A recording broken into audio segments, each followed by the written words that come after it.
Okay, well, hello everyone, and welcome to another edition of Behind the Bench, brought to you by the National Soccer Coaching Association of Canada. So this is part 2 of our online webinar that we started a couple of weeks ago. And today we want to continue our discussion on the topics of where do we go from here. We'll be discussing some of the challenges that Canada faces with regards to talent ID and player development and coaching development, and how these challenges may have impacted on the performance of the U17 boys at the recent World Cup. And also hopefully we can look at what steps can be taken to improve our international performance, both on the youth side and maybe even on the senior side, right? So we're going to talk a little bit, I think we're going to talk a lot about player development, talent ID, coaching development, and we're going to talk about the role of the provincial associations and the Canadian soccer associations in getting things done right. Our panel today is an amazing panel. Stephen Hart, professional soccer coach, football coach, and Stephen has taken many roles of the Canadian Soccer Association, from Canada U17 head coach, Canada U20 men's team, the Canadian men's national team, Trinidad and Tobago men's national team, and head coach with XFX in Halifax. Stephen, welcome, and thank you for taking the time to sharing your thoughts and your experience with us. Thanks for having me. Bassam A-Naim, Academy Director of ANB Futbol. Bassam has got more certificates that I can name and count, and more experience in player development and talent ID than anybody else I know in Canada. US Youth National License, Canadian National A License, UEFA A License, Brazilian A License. And Bassam has traveled all over the world, attending many coaching conferences in Germany, Belarus, Turkey, Croatia, in Brazil, the US. Recently, he was in Colombia on a scouting trip with the French, with some French clubs. And Bassam also has some close professional working relationships with the French Federation and many clubs in Europe. Bassam, welcome, and thank you for joining us. Thank you for having me. Good to see you all. And last but not least, Richard Bucciarelli. Richard is the Director of Sports Science with NSCAC, Professor of Kinesiology at Guelph and Humber, professional fitness coach, university lecturer, researcher, a published author, and a proud father and a good friend. Richard, welcome. Thanks, Tony. Good to see you, everybody. All right. And I am Tony LaFerrara. I'm the technical director with NSCAC, and I will be your host for today. I also want to add, before we get started, that we have invited members of the Provincial Association and the Canadian Soccer Association to join us in this very important discussion, but they have respectfully declined to participate. We hope that they will reconsider and accept our invitation to join us in future webinars, and there will be more about this. To the viewers, if you have any questions or comments, please use your chat box and we will try to answer as many questions as we can. And to our panels, gentlemen, you are free to express your experiences, your opinions, and your viewpoints, but I encourage everyone to do it in a professional and respectful way. All right, and so here we go. So Stephen, I'm going to start with you, if it's okay, about player development in Canada. And, the issue of player development is not unique to Canada alone. Other nations like Italy, Germany, France, England, to name a few, they all of them have had difficulties in the past. And each country, raises unique challenges and demands. So following the results of the U17 at the World Cup, Stephen, do we take a pessimistic point of view and look at the glass being half empty and decide, we throw everything away and start all over? Or can we look at the glass being half full and continue to build from there? What do you think? Well, I think you have to look at the glass being half full, okay? it's one of those situations where you cannot, you have expectations. Do our expectations match our commitment? Right? And when I say commitment to these youth programs, okay? And I'm not in a position to say how much money was spent, et cetera, et cetera. But, Yeah. but what I will say is that, you know, the under-17 program has always been a complex one and a difficult one. And in my time was only 2 teams that qualified, right? And just to give you a little bit of background, Holger Osek had put me in charge. And one of the things he said to me was, listen, all I want you to do is to try and identify, you know, a certain type of player, and we're going to try and give them the exposure and the experiences on an international level. But that being said, you know, you really, from each youth program, you really, especially at under 17, you're trying to get, let's say, 3, if it's a really good program, but probably 2 players to move on to your senior national team. Right. Right? The senior national team does not need 24 players coming from an under 17 program. It needs 2 or 3 players from each under 17 program. Okay. And if we get those players the experience of being at a World Cup, of living that that sort of lifestyle and that sort of competition, and we do get 2 players from each program or 3 players from each program, I think you have to look at it as fairly successful, because I know people are going to say, well, we have far less competition at that age group to move on to the senior level than other countries do. But the reality is, in almost all the other countries, you're looking at 2 players, maybe 3, that move on to the senior program. Okay? True, yeah. But I will say that I don't think, just from the outside looking in, the commitment to those programs has been there in terms of preparation, the money to scout the programs properly. Just a quick glance at the team, the players basically come from 3 programs. And that worries me a little bit, because you know, I would ask, are we beating the bush enough to try and identify the potential talent that's there? And again, I don't know. I couldn't answer that because you know, I don't have the sort of statistics in front of me as to how much scouting was done, et cetera, et cetera. Yeah, Stephen, I think this is one of the issues, I guess, or the question that everybody's asking is, are we doing enough to find the best talent, or are we just restricting ourselves to, well, let's name it, TFC, Montreal, and Vancouver, and that's it, and that's what we look at. Is there more out there? And if there is, how do we find it? How do we notice it? How do we bring them in? I think that's the question that maybe, you know, we will try to answer later as well.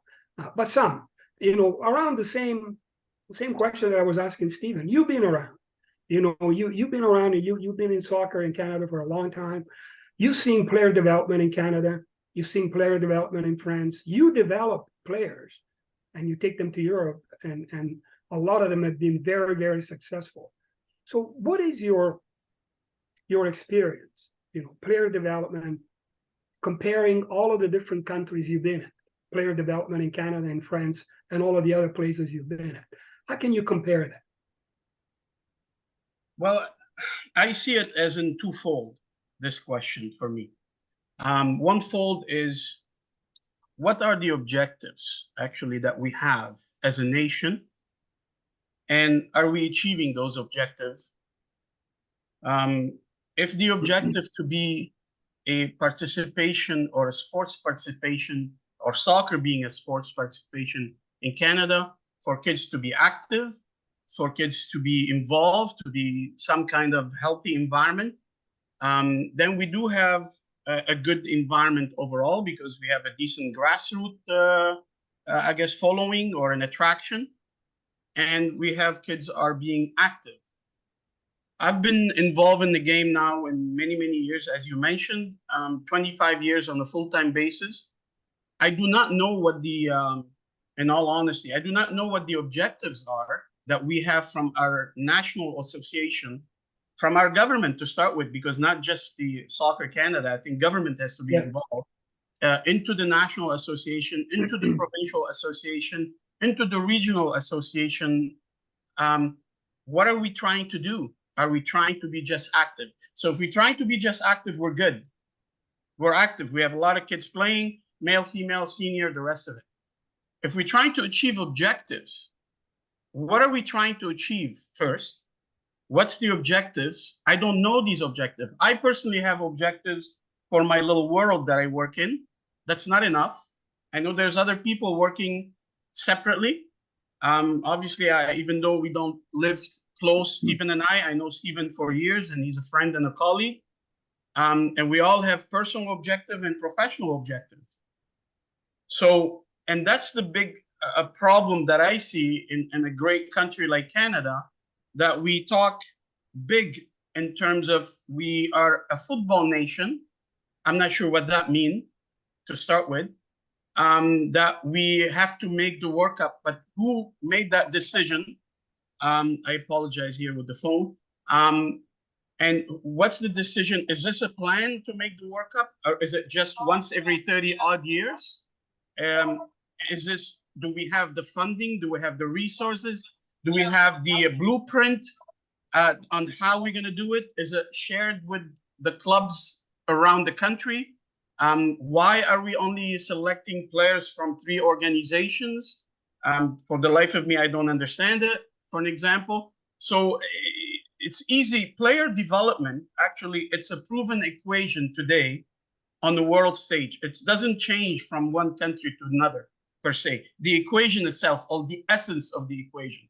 The only what changes is actually the cultural attachment to it. So, for an example, in France, they do it in the French way. With I always say it.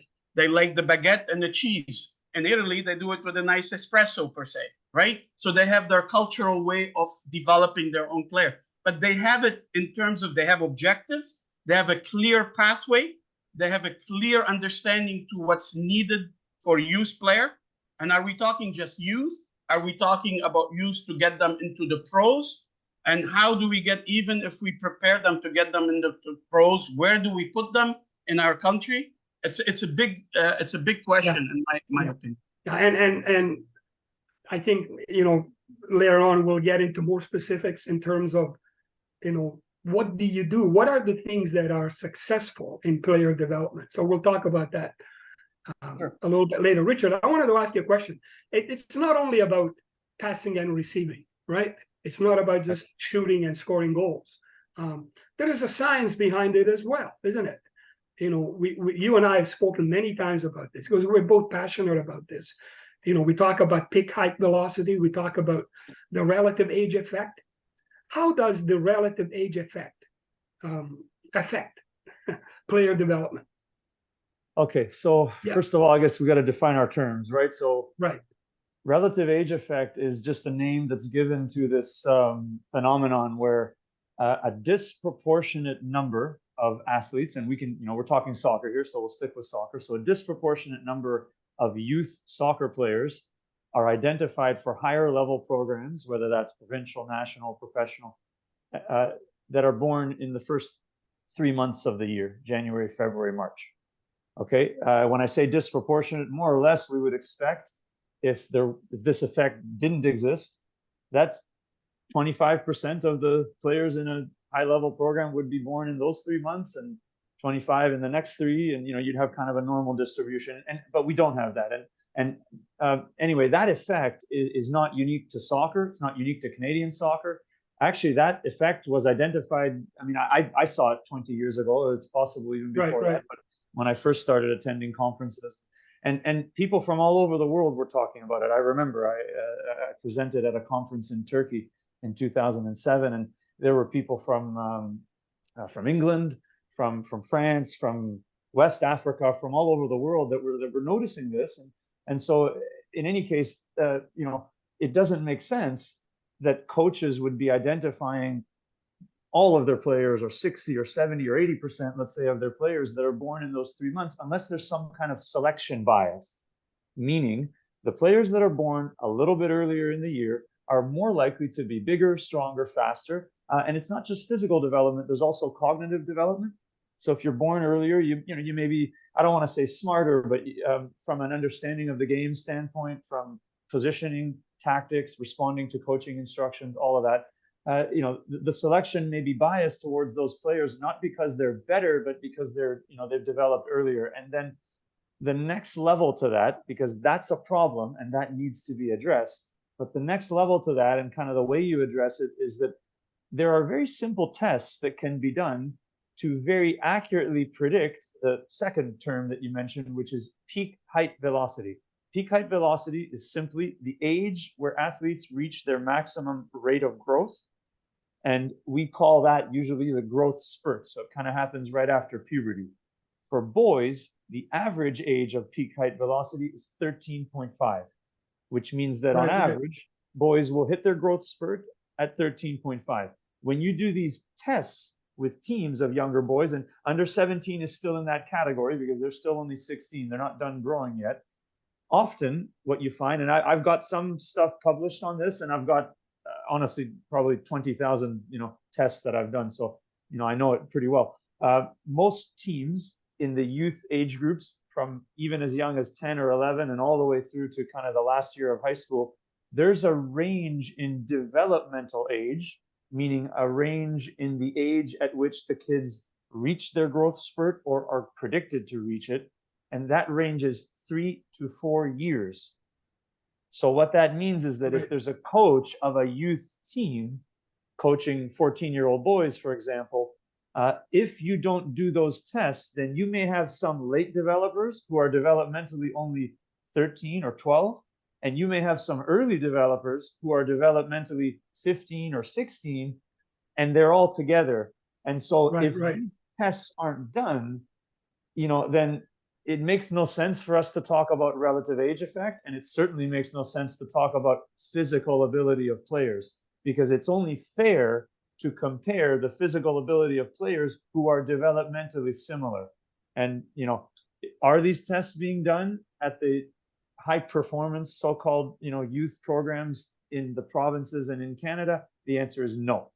So, well, Richard, and I'm going to take I'm going to play the devil here with everybody here, just so that, we don't go in one direction, so we can go in different directions. It is a, valuable scientific concept, but it's very difficult to administer, to measure. Is it? Can I challenge you on that? Yeah. Okay. So, all right. So actually, all you need to do is you need to know the player's birth date. You need to know sex, male or female. You need to measure their height standing, their height sitting in a chair, and you need to know the height of that chair, and their body weight. Right. And there's a predictive equation that is free and available online.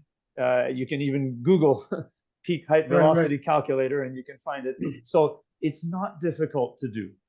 It's not difficult, and it's a very accurate predictor. And if we had people in charge of the provincial and national associations that understood how important this was, then they would make it mandatory for this data to be collected. It would be very easy. You could probably test an entire provincial program with these measurements in about 30 minutes.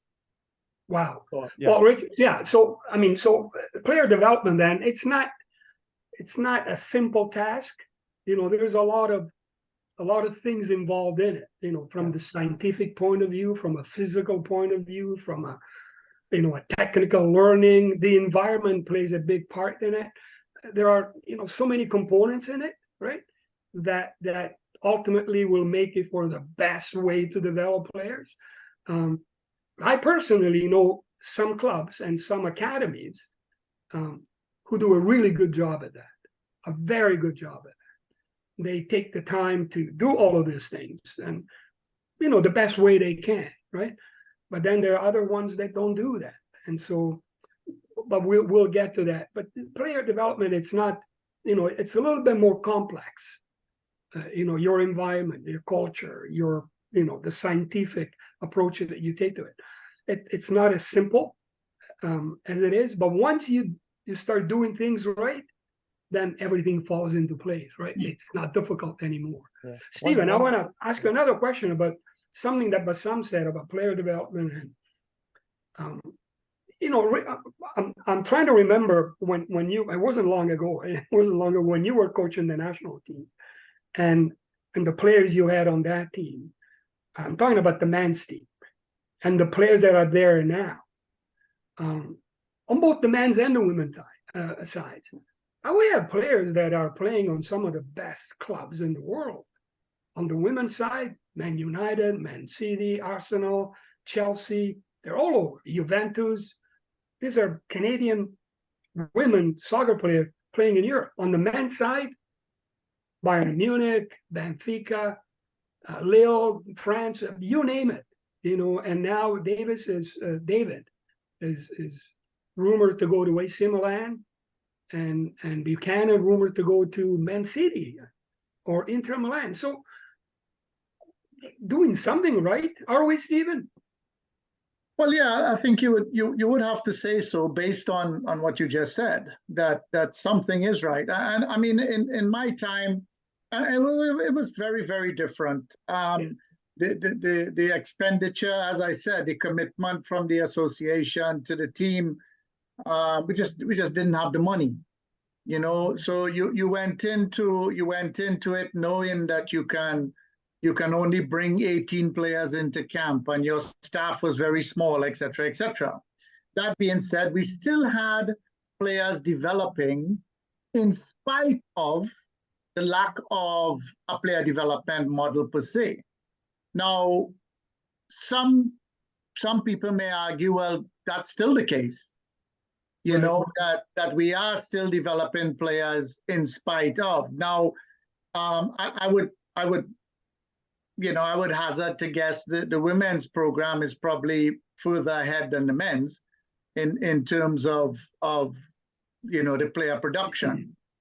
But that being said, a large core of the players that are being phased out were there all the way back to before 2005, but from a men's side, I mean, we only had a pool, if I could remember correctly, of about 26 players. We have a lot more players now playing abroad, playing at a professional level, a lot more. Yeah. But in my time, there were about 26. You have some injuries. You were in absolute trouble. I mean, I remember we were going to Hungary to play. You pick your core of players to go, your 18 players, and when we landed in Hungary, 3 players got injured the Sunday before at their club, and then 1 got injured in training, and we had 14 players going into the game. And we played the game with 14 players. It's a lot different now. In terms of there's 20-something players coming into camp, there's a second team, etc., etc. But yeah, I think our player development, there's probably more avenues for players to get into, meaning, there's MLS, a lot more clubs in MLS. There's a lot more in Europe, and now we have the CPL, even though that's in its infancy, but it's still a catchment basin for players that more or less would have been out the game. Yeah. Because I remember I used to ask Sean Fleming and Patrick Tobo, I used to, when we had the under-17s and the under-15s and the under-16s, where are these players going to play? I mean, there were some extremely talented players that just had nowhere to go after their basically under 20. you know, unless they had some attachment to Europe, etc., etc. You know, so, you know, whether we're producing more players now or doing a better job, I don't have the answer for that. But what I would say is we have more players playing at a higher level at both male and female that should allow us to compete at the top of CONCACAF. Right, right. I say at the top of CONCACAF because you have to compete there first before you can move on to the world stage. Right, right, right. And talking about CONCACAF and the U17s, but so, I mean, if you look at the results, the boys didn't do well, right? They lost all 3 games. They lost to Mali, who eventually played, I think Mali beat Argentina in the semifinal 3-0. So they didn't do as well, right, at that world stage, but they did well in CONCACAF, to Stephen's point, right? The thing is, you know, my thought has been that we can measure performance on the day. You play the game, you win, you lose. You know, we can measure that. But learning is a long-term process.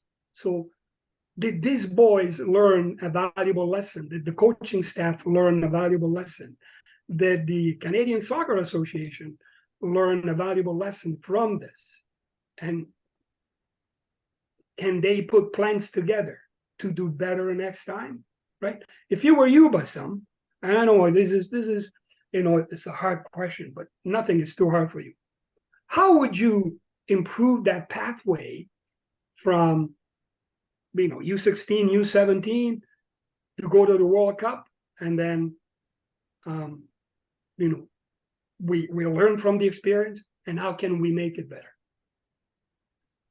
Well, you have, well, first I watched all the games, and then I read the majority of the reports in the media, and I find that historically it's been the same kind of a repetition of, we've had a good experience, that was a good trip, we've gained some experience, but those players that come and go, and Stephen just mentioned that as a national team, you're looking at maybe 2 or 3 from that group going into the first team, potentially. In general. So if we're looking at it and we're saying, if we're just, and then I go back to what I said in my first, what are our objectives and how we're preparing for it? Do we want to participate as a nation and just take part of those big events, i.e. the World Cup and other competitions? Or do we want to go and actually, because we have talented players already that we've had worked with for years and prepared and spent time and money with top level educators, preparing them to go there to compete, to showcase themselves. So I don't blame, in a sense, I don't blame nor the boys, our players, nor the coaching staff, because I don't know if they do have objective or they're just working what they have. Just Stephen mentioned, and I know Stephen for years, obviously, we mentioned that before, about his experience with the first team in terms of budgeting and preparations and staffing. And in my mind, when you take what he's saying into perspective, they've done decently well with little that they have. Today, the picture is totally different. And when we look at other national teams in general and top nations, Canada as a country, we look at, if we compare Canada for the rest of the world, we're in the top G7, meaning we're in the top 7 economies in the world, meaning we're in the best, one of the best country, if not the best country in the world. I don't know exactly the answer, but we're up there. So obviously we are doing something as a nation to be in the top 7 countries from that perspective, from the economical perspective. So we're talking about football. When we look at our players and we look at players from other nations, you see that the majority of top nations that they're going into those competition, the majority of these players, either they are already a professionally contracted players somewhere in clubs, either in their own country or outside of their own countries, or they are players who are potentially going to go into that professional level, or they're trying to be showcased for that. So they all have a certain objective out of it. And I think that's my biggest, I guess, I don't understand what is our objective. And I go back to that, or our goals and our aspiration as a nation. Is it just to be there? So if you're just to be there, then we've been there and we've learned the experience and we keep going. And we're going to keep saying that we've got good experience and it's nice trip and the rest of it for the group. Or are we going to put a system, a national system in place from Canadian for Canadian based on the best developmental models? There is no more secret. You can find it on the internet today. You need to implement it. It costs money, it costs resources, it costs top level educators, and train these players in their own environment first, and then bring them into the national environment and train them and prepare them for that competition so you can represent your country in the best way possible. That I don't believe we have. In fact, I don't believe we even have a national training center for our players to gather in, or for our coaches to gather in. That's even needed 20 years ago, 30 years ago in my mind, if you want to develop young players and compete with them. You just cannot do it in an amateur environment with coaches who are mom and dad. So what Stephen is saying, and it's truly correct, that despite all the difficulty, there will be players developed, but not in a systematic and a well-organized manners to actually achieve certain objectives, whether they're national or just personal to that matter. And I think everybody listening to this and watching this will agree with what you said, that there needs to be a system, right, where you bring, locally, you have these development centers locally, and then you bring them together nationally, and so you give access to everybody to be coached by good coaches, by qualified coaches, and then you bring the best players together. I think the OPDL has been an attempt at that kind of setup. League One as well. League One, from my understanding, and maybe I'm wrong, but from my understanding, was supposed to be the next step for graduating OPDL players, or a good 16, 17, even 15-year-old perhaps could play League One. And then from there, the CPL, Stephen, was created and so on, to give all of these players the opportunity to progress, right? And into a higher level of play. I think somehow we missed that, especially only my experience with League One, where now we have, we don't have a lot of young players playing there. I would like to see in League One, our best 16, 17, 18 play there and develop more for the CPL, and then hopefully from there for the national team. Stephen, Richard, what are your thoughts on that? About, Tony, can I just... You had some experience with that as well. Tony, can I just... absolutely, Stephen, absolutely. Just, sorry, Richard, my apology, but we have a huge elephant in the room. And I think it is something that we need to address, or at least let's be realistic about. It is extremely expensive to play soccer in Canada at a youth level. Extremely expensive. So my question is, and I know I'm not picking on anybody, because I know a lot of academies do their best to bring people in and cover the cost and all of that. But, if we look at basketball, for an example, and what is happening in their development model, right? You have to ask ourselves, are we missing a lot of potential talent?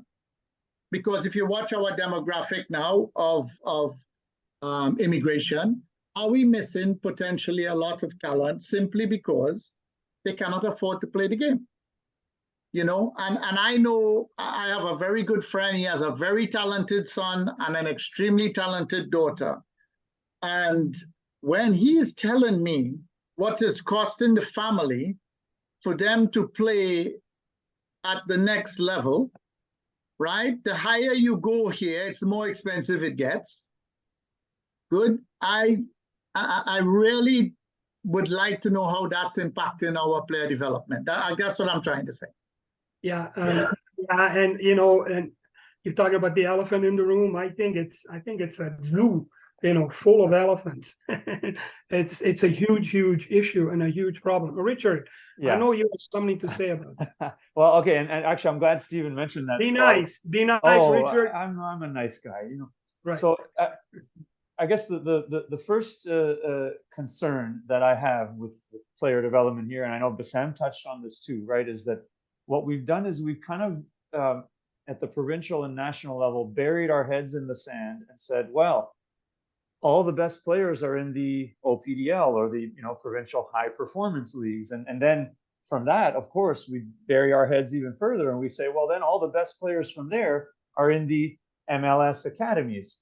And so if we recruit and identify our entire under-17 national team from those 3 MLS academies, well, of course we have all the best players because they came from those programs. And, not going backwards and thinking about the quality of the coaching of those programs, the intensity of the training of those programs, the costs of those programs, not at TFC and the other MLS academies, obviously, but the provincial high performance programs, that come before them. So that's the first issue, is that we cannot bury our heads in the sand and think that all the best and most talented players are there. The second point about League One, and I know, Tony, you mentioned, I agree with you. It would be nice to see all of our best 16, 17, and 18-year-olds playing in that league. Absolutely. Now, yep. Not only do we not know anything about the actual developmental age of the teenagers in the high performance leagues, in the MLS academies, or in League One, and we don't know it, not because it's hard to do, not because it's expensive, but because there's never been anybody in a leadership position in any province or in Canada that understands the science and can do those tests and collect that information. And that's because we have poor leadership. But in any case, first of all, we don't even know whether the teenagers are developmentally ahead, behind, whatever. And on top of it, we have this ridiculous rule that just came out, which says that players who are 16 and 17 years old, if they want to move from the OPDL into League One, they cannot unless they are considered an exceptional player. And guess where those exceptional players have to come from? Well, they have to come from either having been identified by a provincial program, by a CPL club, or by an MLS club. That leaves no room for all of the potentially talented teenagers who have been identified by clubs in South America, in Europe, maybe even in Africa, who knows, anywhere else in the world. They don't fall under that exceptional player rule. So we have, sort of it stems from incompetent leadership, but we have all kinds of bureaucratic and educational and competence-based barriers that are preventing us from actually identifying who the most talented players are. And then we get to the cost. So, Stephen, I agree with you. It's way too expensive to play high-level soccer here in Canada, but the cost in and of itself isn't the biggest problem. I think it's a problem. The biggest problem is that there is gatekeeping going on, which means that the pathway that leads to the high performance, youth national, professional, and senior national team goes through that expensive program. So if soccer, like if we were free of OPDL and we could have very, very cheap leagues, I mean, who knows? I don't know what the cheapest it could be to run a team that has to rent fields and all that. Let's just say it might be a few $1,000s on the low end. And then, on the high end, you have whatever. It could be as high as $10,000, let's say. But all of those environments, including the most cost effective, the lowest price, all of them were part of the pathway, and players had an actual opportunity to be identified, then the cost in and of itself wouldn't bother me as much. What bothers me more than the cost is the fact that there's gatekeeping going on. And we know for a fact that if that gatekeeping exists, we can't possibly be identifying all of the most talented players, because we're limiting our identification to only those who are talented and can afford it. Can I interject, Tony? Yeah, Bassam, I was just going to ask you. Sure. There's no secret that I run a private academy, right? Yeah. So I'd like to interject, and I do agree with Stephen 100%. And in all honesty, I believe that I truly believe that really not much is working properly in our country when it comes to soccer or football, nor private academy, nor community clubs. There is a lot of people that have the goodwill to do better. That's for sure. And I think there's quite a bit of good people in the game. I would never discredit that. And there's some knowledgeable educators for sure, but it's not working. The reason why we exist, or I exist as a private academy, is because of the difficulties and the problems that exist in the game. I should not exist should the system be like a proper European model. If we look at all developing, all advanced countries in football, they don't have these problems that we're having at all. They don't, and the costs should never be very high. We charge money. There's no secret about that, because we have expenses, and it's in some ways we're not even. I'm speaking to myself. We're not even true academies. We're really a skeleton of a European academy. If we are going to be bluntly honest, we're a skeleton. But we've been born because of the issues and the problems that exist in the system for the last 30, 40 years. And there's no one is willing to take that step and take the leadership. And we need the Canadian government to be involved to finance the game. We need the banks most probably to be involved. We need major corporations to come into it. We're charging people, we're monetizing that game to death. So I'm the first one to say, I do agree. And I wish I can find an equation to charge all the players that I have $0, not even a penny, $0. But if anybody can find me that equation, I would love to speak to them tonight in our environment, okay? In this Canadian environment. Yeah, no, but you are 100% right. And Stephen, I didn't want you to bring it up. No, it's okay. It's great. No, the elephant in the room. I didn't want you to bring it up, but I was hoping somebody would bring it up, because I also have an issue with that. And my issue is, how many times do you hear clubs and coaches say, well, our main focus is player development? Is that really true? Is that a believable statement? Or is it just, they're saying that because it's what parents need to hear? Player development. We run a high performance. What the hell is high performance? Can you tell me what high performance is? What is it? This player development, and Bassam said it, Bassam, I'm referring to the beautiful game, keeping the game beautiful. We have taken the beautiful game and we have made a huge business out of it. Maybe for the reason that Bassam mentioned before, out of necessity, or maybe an opportunity to make money. Let's be honest, guys. People that are watching and listening, let's be honest. People make a lot of money out of this. Clubs make a lot of money out of this. Clubs criticize the OSA, but like Jessup said in A Few Good Men, you need me on that wall, you want me on that wall, and then you criticize the way I do it. So they criticize the OSA because the OSA is always telling them what to do, but they need the OSA to run those programs so they can survive, they can make money. Clubs make a lot of money. Some of them earn it. Some of them earn it by providing good programs, good opportunities. Some of them, they're not developing anything. They're just developing their bank accounts. That's all they're doing. Some clubs even manufacture jobs for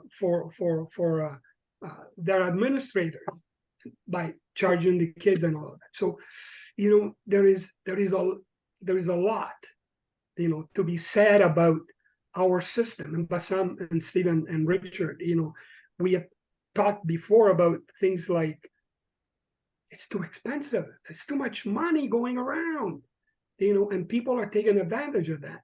And that's a shame. That is a real shame. And when I hear clubs and coaches say, oh, we're doing it for the kids. I want to slap them. Honestly, I want to slap them. Like, come on, shut up. I know why you're doing it. You're doing it for a paycheck. You're not doing it for the kids. So, maybe I've gone a little bit, too much on that side.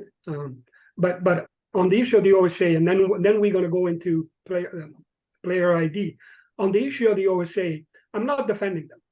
But what I'm saying, though, is that, academies, clubs, they blame the OSA for everything that happens. But they need the OSA to make money. They need the OSA to stay alive. If the OSA doesn't run the OPDL, clubs don't make a lot of money. Richard and I, you figured it out. We figured out how much money clubs make from OPDL teams. We're talking about $600,000-$700,000 a year to run OPDL programs. That's a lot of money. They have a lot of expenses as well. So coaches blame clubs. Clubs blame the OSA. The OSA blames the CSA. The CSA blames Nick Bontes. Bontes blames Christine Sinclair. And we blame everybody, but we don't come together and say, okay, guys, how can we make this better? And I think we need to do that. I think we have to stop lying to parents about this high performance. It hurts me, when I hear that and when I see that. I think I better stop here. I might be going to jail. We might all be going to jail. So we're going to move to the next one, the player ID. So, I mean, is there? We have touched on it a little bit, but is there a formula? Is there a specific pathway? Is there a specific approach at, trying to identify, the best players in Canada? I know we have the OPDL and TFC and Vancouver and all of that. But Stephen, I'll go back to you. So do you have any recommendations about how to best identify talent in Canada, given all the difficulties that we have?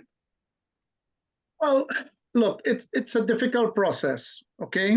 Simply because the size of the country, and we know all of that, right? But they're more than the majority of the population live between Quebec City and London, right? You have over 20 million people living in that strip of land. Okay, so there's a couple players there. Okay. And I think the reality is, and I can only talk about when I did the job, okay? The reality is from my personal connections, I try to connect with as many coaches as possible that I thought had the experience that can identify what an under 15, 16, 17 international player looks like. Because sometimes, people say to you, we have a really good player, blah, blah, blah. And then you go look at the player and the environment that the player is in, the player looks the part, but it's certainly not ready yet for that level. So again, with a lack of the resources, what you have to do is to use the resources that you do have at hand. And you have to trust, and I do believe we have some very good coaches in this country, right? Very, very good coaches. And a lot of those coaches would be more than willing to help with the identification of players.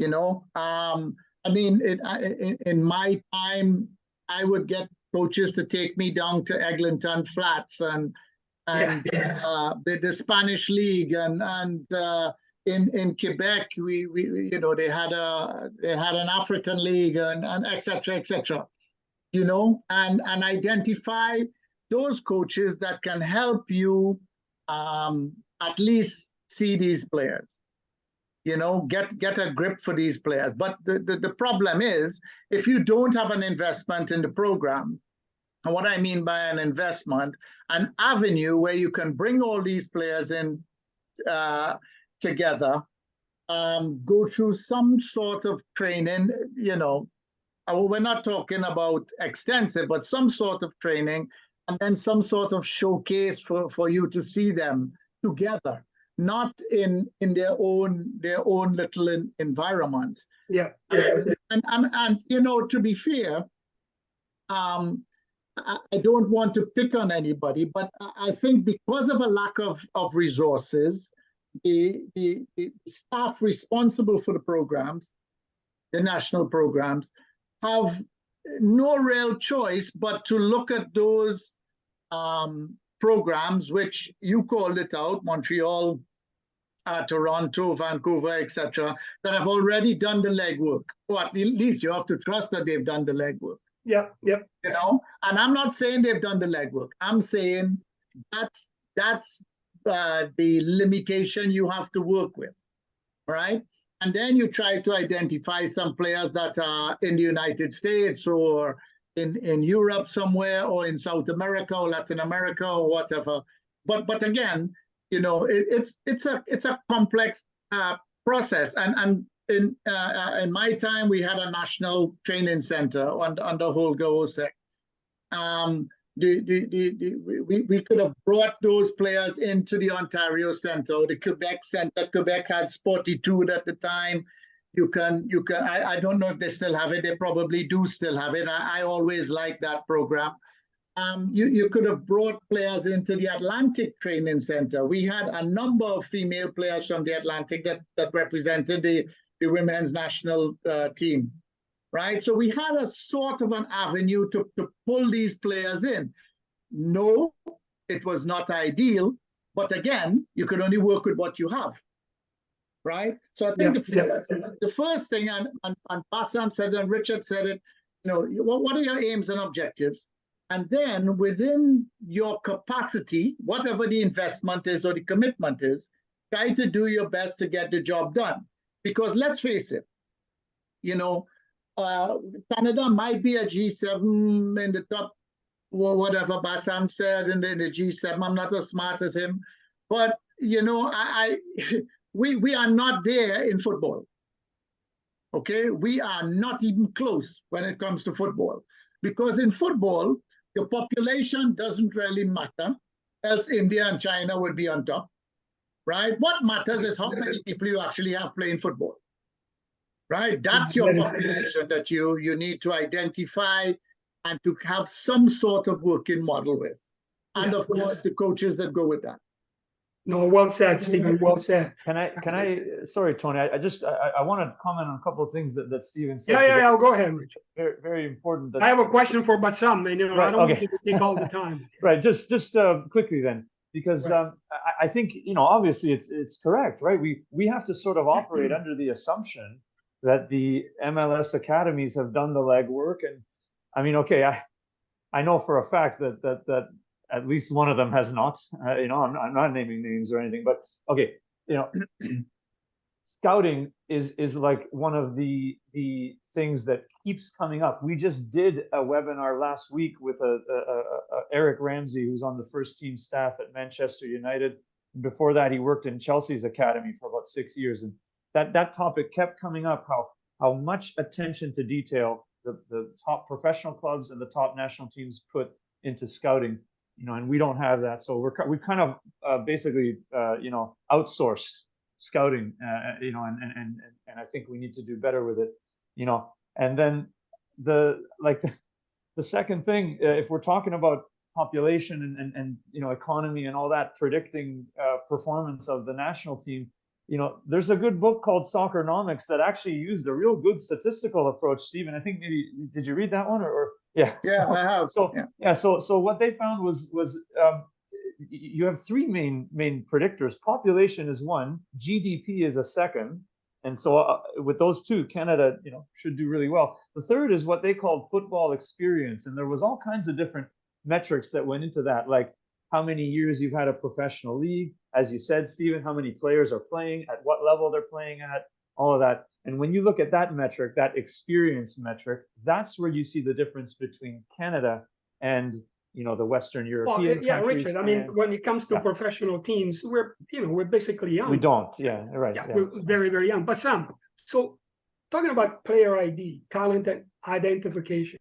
So when you go to France, I know you have very close working relationship in France. with clubs and with the federation and other places as well.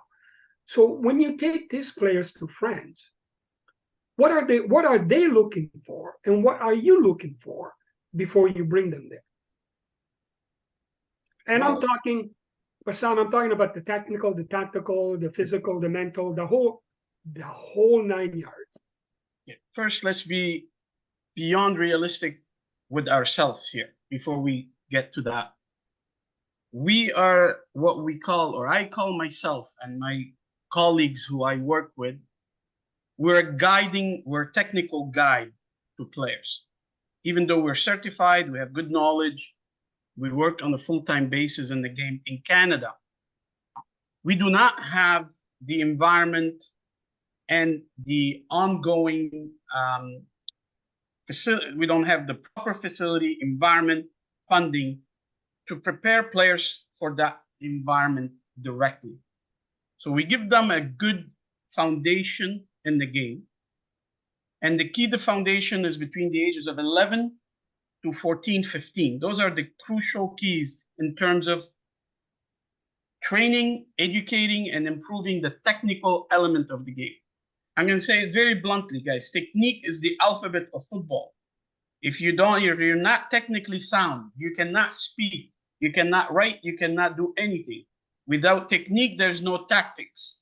Technique alone is not good enough. Obviously, it has to have a component of physicality and tacticality after that in the future. But you build from that. You build from that. So we give them that solid base environment, I believe. They are naturally having appetite and attitudes to become better as well. We bring coaches, we invite coaches to come and watch our athletes first. We just don't take them there. We invite them, they give us what they think it's lacking, but what they love about is they find the Canadian player has passion. Maybe it's not the passion, the amazing passion, but passionate enough. They are well-disciplined, they're polite, they listen, they're willing to learn. Now, the adaptation when you get there is totally different. That's where our Canadian players struggle, in fact, in the adaptation outside of their own Canadian environment. We have a great life. This is a great country. We have such a comfortable environment.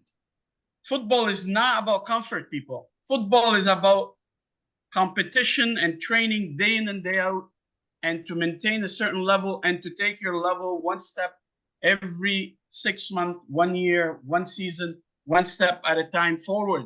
And you are judged. Your opinion doesn't matter. Your parents' opinion doesn't matter. No opinion matters. What matters is the people that watching you and they're looking for what they're looking for their own environment. So what we do, we find that's working for us is we give them a good base and we're truly, truly honest about it. That's what we do. We do not develop players. We don't have the environment, nor the financial ability, nor the facilities to do so, nor the professional environment to say, okay, we're developing for what? We prepare them, they see them, and they see something in them, and they take a risk on them to invite them into their European environment. Some of our kids are succeeding because they go there, and now they're being in a new, totally different environment. I can tell you guys, and I don't have to tell you, some of you, obviously, most of you have traveled and seen it. But they look, now you go from, I call it football trouble to football heaven. Europe is football heaven, I call. From football trouble in our environment to football heaven, where the coaches are there day in and day out, are there to work to improve the player. That's their job. And the player is there day in and day out to showcase themselves and to become better, to potentially make it to the pro. So the system is there for them. It's very, very clear. Like our educational system in Canada, it's very, very simple. I'll tell you a little story quickly. I did a test with 40 of my own athletes in a classroom session. I said, can anybody explain to me the educational system in Canada? It took us 2 minutes to understand that you go from kindergarten to grade 1 to grade 12 to university and so on. And it took us 45 minutes of argument to not understand what's our soccer system in our country. Everybody has an opinion. Everybody, I think, I know, maybe I've heard. I think OPDL, no, it's private academy. No, it's League One. No, it's this, it's that. We're so dissected. We're so unorganized, and we have no national system in place for our kids to guide themselves. They're lost. Their parents are lost. So when you guys have a very good discussion last time, I've listened to it. I was out of the country. And, you know, there was a question that, you know, was that a session of being negative? What's the solutions? Well, we're talking, as we're having those discussions today, we're giving solution. We need a national system from Canadian for Canadians, very clear, very defined, so we can all work within that system and serve our country properly. We deserve that. If we don't have that, we're going to be talking for the next 20, 30 years about the same thing again and again and again. Because I remember 20 years ago, I spoke about the same things, and 20 years later, we are still speaking about the same thing. Mind you, I have a better, nicer tracksuit, and there's nicer balls, and there's nicer... Yeah, but you lost your hair, Bassam. You lost your hair. And I lost my hair. There you go. But Stephen is much better. Bassam, I agree with you about, you know, culture and the environment and the role that they play in setting all of this up, right? Because each country, obviously, they have different cultures, different environments, and they tailor their development together with Absolutely. all of what they have. Somehow we're missing on that, and if we can try to fix that, then it will take time. Perhaps in the end, we will do a better job, you know, at the end. But I want to say something about player ID, because somehow I'm involved in it. I do scouting for the OSA for their OPDL programs. So having been involved in the game for 50 years and coached at every level of the game except CPL and MLS, I think I've earned I've earned, you know, the right to be able to go out and look at some kids and say, he can play, she can't play, and so on and on. Anyway, I enjoy it. I love it. I scout maybe, I would say 20, 30 games a season. I love it. There are some good quality players being developed. But you can see at the early age, there is some potential. There is some physical talent. There is some technical talent. There is some smarts out there. You can see it. You can see it. And the thing that scares me is that, okay, what do we do now? You know, where do we go now? How do we get these kids going? You know, do they end up going to TFC, Vancouver, somewhere else? And then what? What happens to the other ones? There are ones that develop later, and so on and on. So going back to my role, I scout for the OSA, for PDL programs. I recommend these players, the ones that I identify as having some capabilities, to the OSA. There is also times when I do my scouting and I go and talk to the coaches and I say, hey, listen, I've identified 3 or 4 players and I'm going to recommend them to the program at the OSA. And they say to me, I know, we don't want anything to do with that. I am not sending my players to the OSA. And, why? Well, no, there are my players, they don't go there. You know, we are focused on going to the States and getting a scholarship and so on. So, you know, there is also opportunities for these kids to go there, but the coaches, some coaches take it upon themselves to say, no, you're not going. And that's wrong, right? That's wrong. I'm sure, you know, from my experience, there are other organizations as well who think that the players belong to them and they're not willing to release them, to say, hey, you know what? Go and experience that. See what it's like. What's the worst thing that can happen? Right? And so on. So I hope I'm doing a good job at scouting these kids and recommending them. But, you know, I'm taking something from there. I'm going to jump into the next one. But Tony, I can give you a joke about that, actually. Yeah, go ahead, Stephen. Go ahead. When I was coaching the under-17 national team, I went to see, I wouldn't say which province, which club or whatever, but I went to see a team play. Carlos Rivas had told me about some, I just sold it out. But anyway, told me about some players, and I went to see the players play, and I said to the coach, you know, before the game, I said, look, I'm here to look at 2 or 3 of your players, and please, if you don't mind, after the game, please don't tell them. And then after the game, can I have a chat with them and potentially their parents, right? Half time, the 3 players were subbed out, put in a taxi, and sent home. I never got to talk. No, I never got to talk to them. So you're quite right. You know, there are obstacles. There are people out there that, you know, they don't want them involved. Yeah, and Stephen, after our last webinar, or the first one on this topic, Richard, we got a letter from a gentleman in Quebec, Charles Topin. And now Charles took his son from Quebec. He took him out of Quebec and brought him to England, where he joined a school there in England. He goes to school there, and so that he can pursue his soccer development in another country, because he thought he didn't have the opportunity to do it here.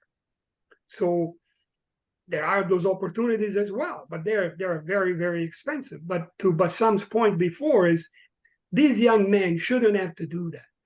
These young men and other young men and women like him shouldn't have to do that. They should be able to stay here, get the development here, and get the opportunities here to move on and do something good for themselves in soccer. But I want to jump into coaching development just a little bit, because we don't have a lot of time. So coaching development, that's been that's been an ongoing issue for over 100 years, as long as I've been involved in the game. You know, we always talk about coaching development. And we at the NSCAC, we have tried here, Richard, over the years to provide, you know, opportunities for coaches to enrich, you know, their knowledge, and by inviting guests and so over, and so on. But coaching development, Stephen, can it be better in Canada? Is it? What are your points on that? What are your thoughts on that? Wow, we need another whole seminar for that. To I be know, honest. I know. Look, you know, when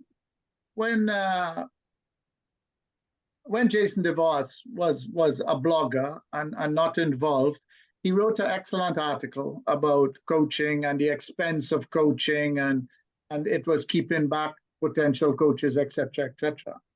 Well, I think right now coaching is more expensive than it's ever been before, and you have to go through all these sort of levels for the club licensing, and anyway, it's a massive task, and there are a lot of people that have been in the game for a very long time that, in my experience with other countries, they do their best to get those people to stay in the game and be part of the development pathway, development model, etc.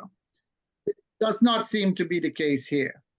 And the one thing I'd say about coaching development is you could, and Bassam could talk about this, and Richard, you could have how much certification you want, right? The reality about coaching is you have to coach. You have to be in that environment daily, right? You need that in order to develop your coaching. And I've been to over probably 50 countries in the world studying football, watching everything from under 10 to senior professionals, etc. And I go to a lot of youth coach training here in this province, and I just sit down and I watch. But I'll tell you this, I have not seen any coaching development that addresses 40, 50, 60 kids in a 60 by 40 area, and you're calling that some sort of development. You know, the environment is simply not there. Right, and it's a very difficult process, because you're asking people to spend a lot of money to become educated in the coaching field, fair enough, but can we provide for them on a professional level? Because that's the reason people go into some sort of education, right? Is to bring it towards some sort of professional level. And I mean, I would say right now it's virtually impossible, because we have such a small environment, such a tight environment, that it's very, very difficult to develop coaches beyond, I'm talking beyond the certification process. Right. No, it's been going on, it's been going on for a while. I mean, everything is expensive. If you want to play, it's expensive.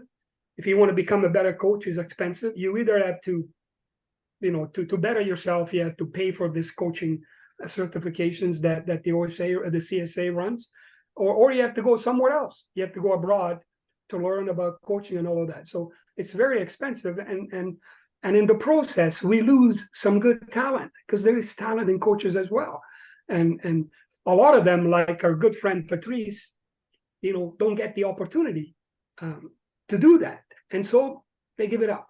They walk away. They find other things to do, and we lose that talent. And even though we may recognize it, but there is no one there, and there are no opportunities for this talented coaches to show off their stuff. And they just give up and they walk away. But Sam, what are your thoughts on that? I see smoke coming out all over. I can just give you some of my experience and maybe some recommendation. I got my A license in 2002. So that's 21 years ago. It took me 9 years to get my A license in Canada. And it took me 2 years to get my A license in UEFA. It's a little bit of a different environment. And it took me 2 years to get hold of somebody to renew my license, actually, as well. So as Stephen has said, the environment itself is extremely, extremely difficult.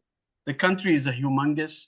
The investments is needed, is very, very large, and it should be subsidized. Coaching development should be subsidized by our Canadian government, actually, because you're investing into people to become better educators. I shouldn't be investing in myself to be an educator. I've invested in myself. I'm sure Stephen has. I'm sure yourself as well.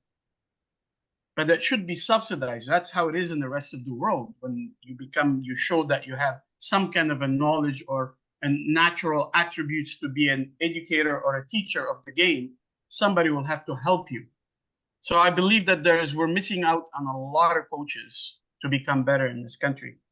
The other point that I want to bring out is we are so blessed in this country of being such a beautiful mosaic of humanity. We have people from all over the world. I mean, you just look at the screen right now, and we all come from different background and heritage and colors and religion and the rest of it. And that's the beauty of Canada. And that's actually richness that we're not digging into. We have coaches coming from so many different places with certification, to that matter. And we deny them to even contribute properly in the game because maybe their language is they're not well immersed in the English language yet, or the French language, to say on the Quebec side. So you alienated so many people in the game. You alienate so many players at the same time in the game, because Stephen mentioned that he's been to different leagues, and I know leagues going on all over the place, Spanish league, Asian leagues, all kind of ethnic leagues that exist in this country. And there's players playing there nobody knows about. Nobody has a clue who they are. And so our coaches as well, in educator, they most probably don't feel that they're fit in the system. So it's a humongous, humongous task. And again, I'm always repeating, and I hope I'm not being, we need to, the start is our Canadian government, not just Canada Soccer. Canada Soccer is just an association that actually it's an entity. Education in Canada doesn't come from one board of education or one association. It's actually started by the government. The Canadian government should very much so get involved and finance a major part of sports, specifically soccer, specifically coach education, and have programs for people to get into those areas in order for us to get better as a nation, because a good teacher, a good student in general. Richard, in the last discussion, he mentioned everywhere in the world, physicians are taught by professional physicians. You cannot have a surgeon in a hospital that taught by an amateur doctor. They have a professor who's done surgery for years that they give them that knowledge. So is lawyers, so is electricians, so is plumbers. I don't know why we expect it differently in this game that we love. It's just we cannot be born coaches. We're not born just coaches. And I totally agree with Stephen, even though I hold multiple certification. If you don't have the national attributes to actually work in the game day in and day out and learn and accept your failure and learn from your failures and move forward, you can have so many certifications. It doesn't mean nothing, in fact. It truly doesn't mean nothing. You can just put them on the wall. Yeah, no, because you don't have an opportunity to do and show what you have been training for years and years and years, right? You don't get that opportunity to do that. Richard, so you and I have talked about this many, many, many times. And coaching education, it's not just about, again, kicking the ball, passing, shooting, dribbling, and so on. There is also a scientific approach to that. And I know the courses that you run on the physical component on that. And you want to talk about that a little bit and how that connects with the technical and the tactical and overall, coaching development as well, right? Sure. Yeah, go ahead. Absolutely. And maybe even before I do that, I'll touch on just some of the comments from Stephen and Bassam, because it's interesting, like just a personal experience. And actually, funny enough, that Bassam was the one that got me involved in coaching. And it's almost 25 years ago now. But and at the time, now we're talking about opportunity and money and everything. At the time, Bassam was with a club in Kleinburg. And the coaching opportunity, I was only 21 years old, right? But the opportunity was, here's a team and you can coach them for free.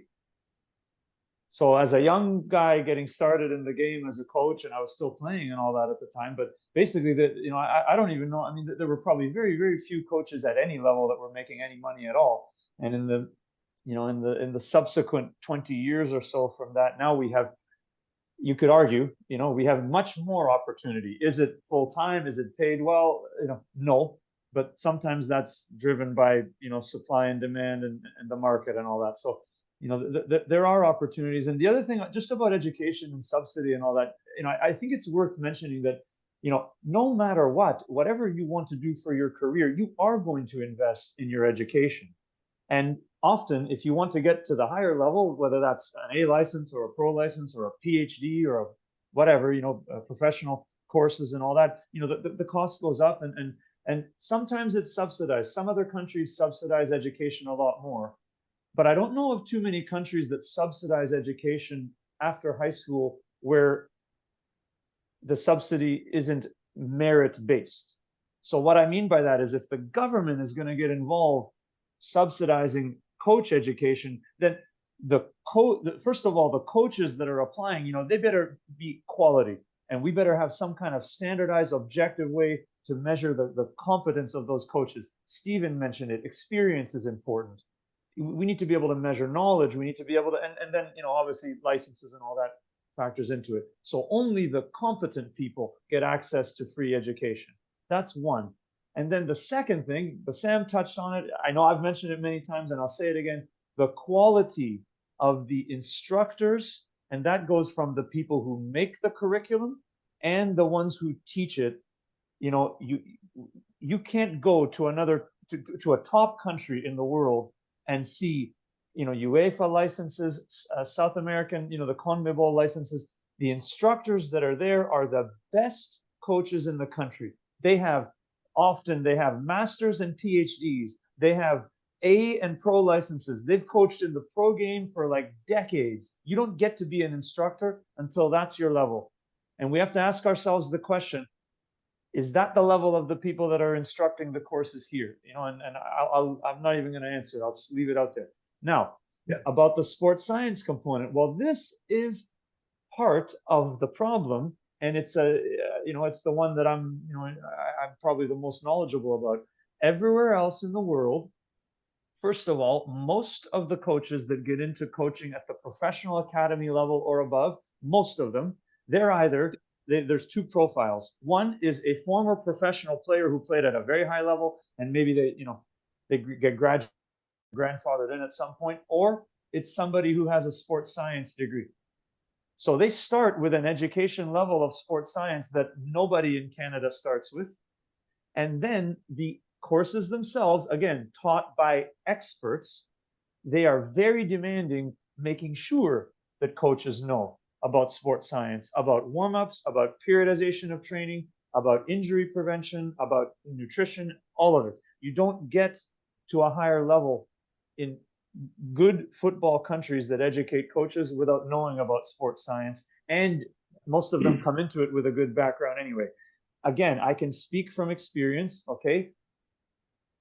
In Ontario, basically you learn nothing about sports science. At the Canadian licenses, it's about, the word bare minimum, that's the way to describe it. It's about as low quality, low in terms of quantity. It's maybe they spend an afternoon on it, and there's no test, there's no exam, there's no nothing. So that means that the standard in terms of educating coaches about sports science is basically non-existent. What do we get resulting from that? Well, we get lots of coaches here that have an A license, and they work as technical directors, and they work as coaches at the university level, and the League One and all of it, and they know nothing about periodization, and they know nothing about injury prevention, and they know nothing about fitness. And so often, and I'm sure Bassam can probably attest to this, one of the things that always happens when we send players to Europe who have been coached by these people educated in Canada with no sports science and fitness knowledge is the players are told that they're not fit enough. And they're not fit enough because they're not training hard enough. And they're not training hard enough because the coaches are not don't know how to train hard because they've not been taught. So, well, Richard, Richard. And by the way, my suggestions to address that would be literally the antithesis of what we do now. So Well, Richard, the thing is, like I was saying before, every little component from a coaching point of view, everything that you learn as a coach, whether it's on the physical side, on the mental side, on the technical or the tactical, when you put them all together, will definitely make you a better coach. In dealing with the players and training them and developing them. The principal role of the coach should be to support the development of players, right? Like Bassam was saying before, we're just guiding you along. We're supporting your development.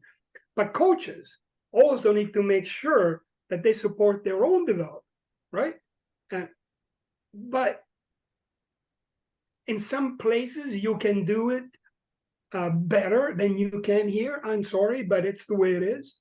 Here the only caveat it's just something that I've seen from traveling, and even Stephen, what comes to mind is Alejandro, who worked with us last year, and how many coaches, even top coaches that have worked in the professional game in Europe and South America.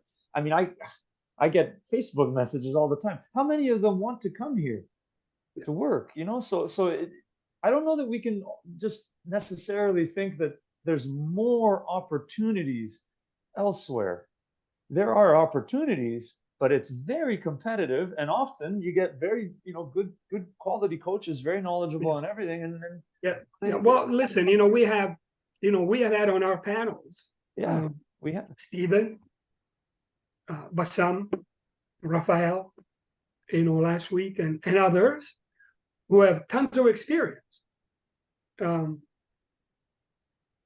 But for one reason or another, they don't have the opportunity to share it. I would like to sit down, and Stephen, and I'm not saying this because you're there, but I've seen you and I've seen you work.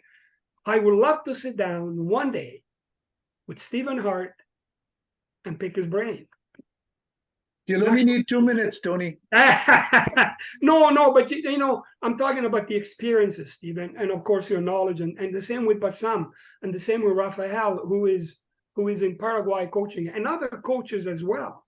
I want to hear their experiences. I want to hear, how they deal with the player development in their club, on their team, the issues that they have, and so on. So I can learn and I can become, better. It's not all about passing and receiving. There's a lot more to it, right?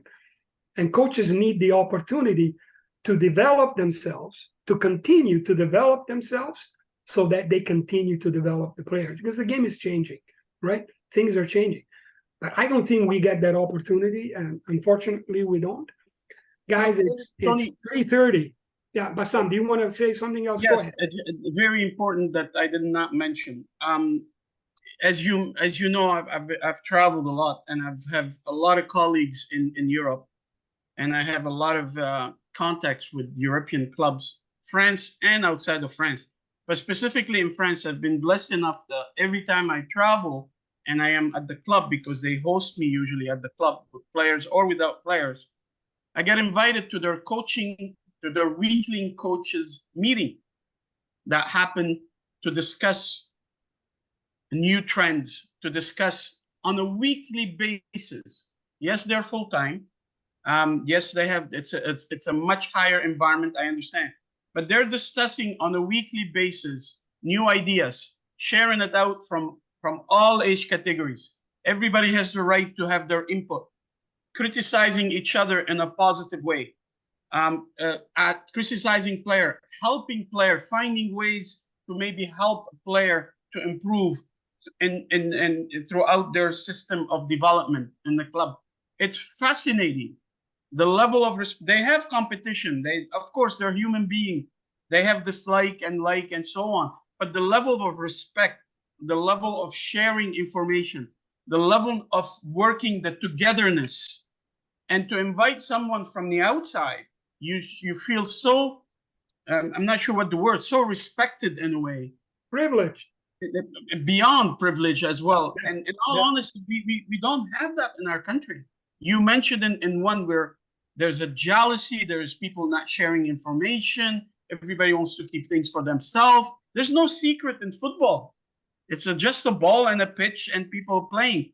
But if you want to play the highest level, or if you want to get to the highest level, then there's a lot of work to be done. And if we don't work together, and if we don't have a national plan, and if we don't have a national identity, and if we don't really believe that we want better for our country, it's never going to happen.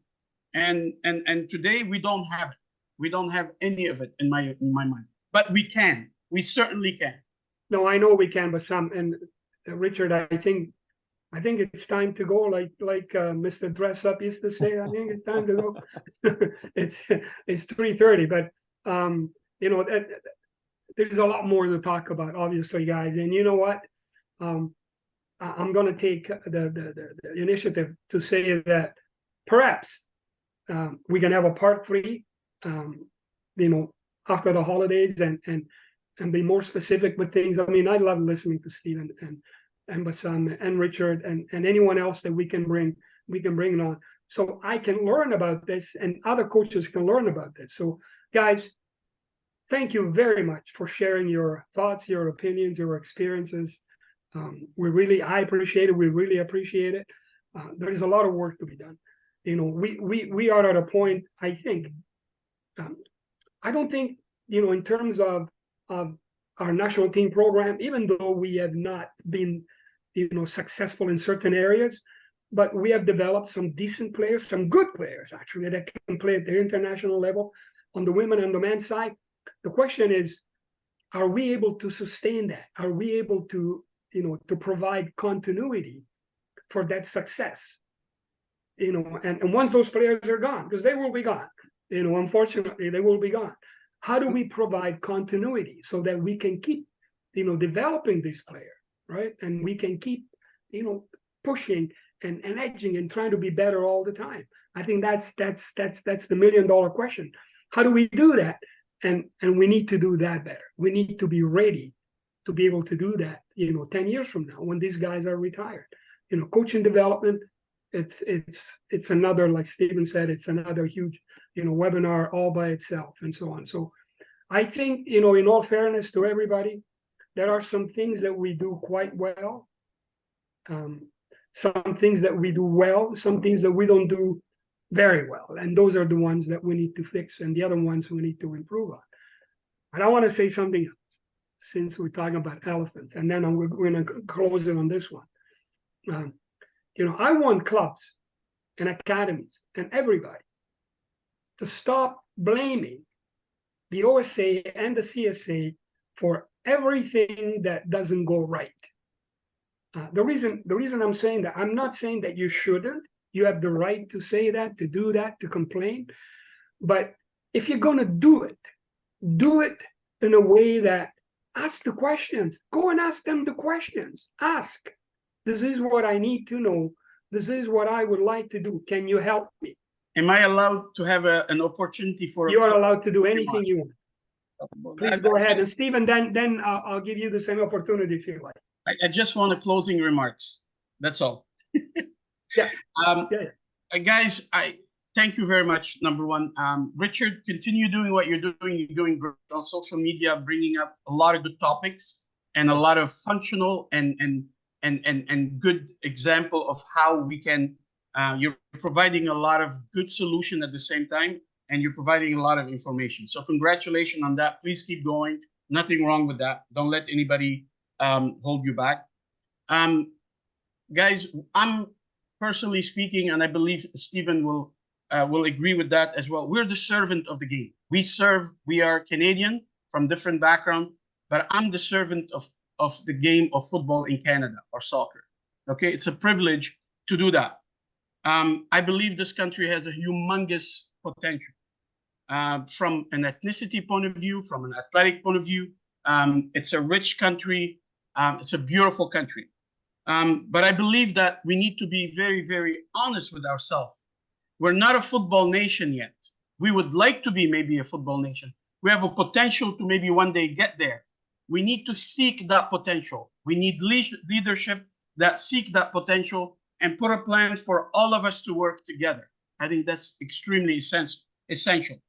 I don't believe that we need to reinvent ourselves, and we can. We definitely can reinvent ourselves in Canada with a new system, maybe parallel to the system that exists. It does not include potentially those provincial and districts and all these political layers that are not needed in the game for the game to progress.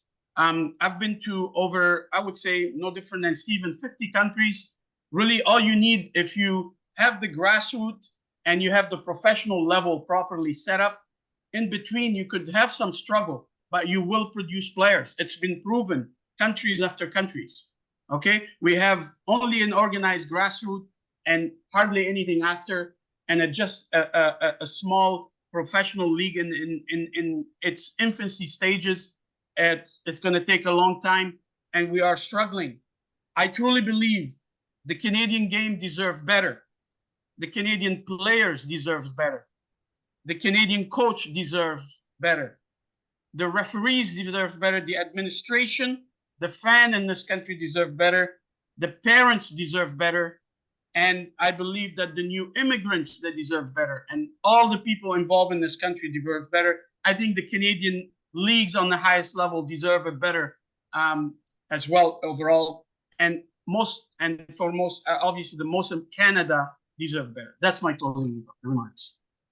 Well said. Stephen, do you have any last? I'll be brief.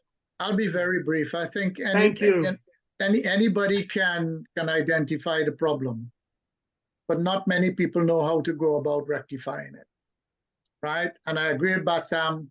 Only if we come together and agree, disagree, argue, but with the intention of moving forward, right? Because progress is about moving forward, and moving forward in such a way that we can also reflect backward and move further forward again. So with that in mind, season's greetings to everybody, and thank you for having me on the panel. Yeah, and I'm going to close, Bassam, I'm going to close with your tagline, keeping the game beautiful. We're all working at doing that. at least on this panel, we're working at keeping the game beautiful every day with everything that we do, you know, talking about soccer and stuff. And we're going to continue to keep the game beautiful. And hopefully we can have another webinar where we can talk about, you know, all of the good things that we do in terms of soccer and all the things that can be better without pointing fingers at anybody and without, you know, putting the blame on anybody. And like what Stephen said, we work together. We look at the problems. We try to find the solution. We implement it, but together. We do that together because we want to keep the game beautiful. Thank you very much, everybody. Thank you, guys. Wish everyone a good holiday, and we'll see you at the next one. Thank you. Bye-bye. See you. Thank you. See you guys. Nice to see you guys. All right. Take care, Stephen. Bassam, take care.